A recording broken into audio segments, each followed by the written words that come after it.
অনুরাগের ছোঁয়া ধারাবাহিকের আগামী পর্বে আমরা দেখতে পাবো রক্তের টানে অর্জুন পৃথার পাতা ফাঁদে পা দিয়ে দীপাকে ভুল বুঝে দীপার সাথে বিয়েটাই ভেঙে দিল।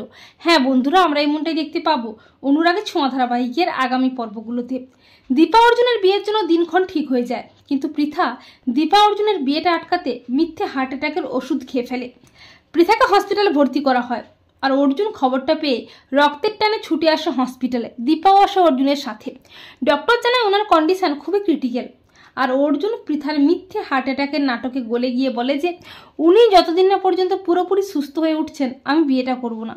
কিন্তু খোকা দীপাকে বলে যে দীপা, এটা পৃথার একটা নতুন নাটক, পাতা ফাঁদ। আর অর্জুনও না বুঝে পৃথার পাতা ফাঁদে পা দিয়েছে। দীপারও মনে সন্দেহ হয়।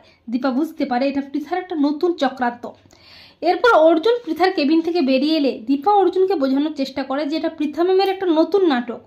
কিন্তু অর্জুন দীপাকে ভুল বুঝে বলে যে দীপা, মানুষটা যতই খারাপ হোক না কেন উনি অসুস্থ, আর আমি না মানতে চাইলে উনি কিন্তু আমার মা।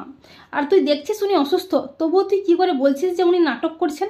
আর দীপা, তুই কিছু মনে করিস না, আমার পক্ষে এই মুহূর্তে বিয়েটা করা সম্ভব নয়। বিয়েটা হবে, কিন্তু আগে আমার মা সুস্থ হয়ে যাক তারপর। অর্জুনের কথায় অবাক হয়ে যায় দীপা। দীপা মনে মনে ভাবে, আমি কোন অর্জুনকে দেখছি? আমি তো আগের অর্জুনের সাথে এই অর্জুনের কোনো মিল খুঁজে পাচ্ছি না।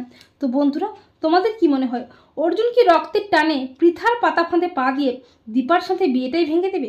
কমেন্ট করে জানিয়ে দাও তোমাদের মতামতটি।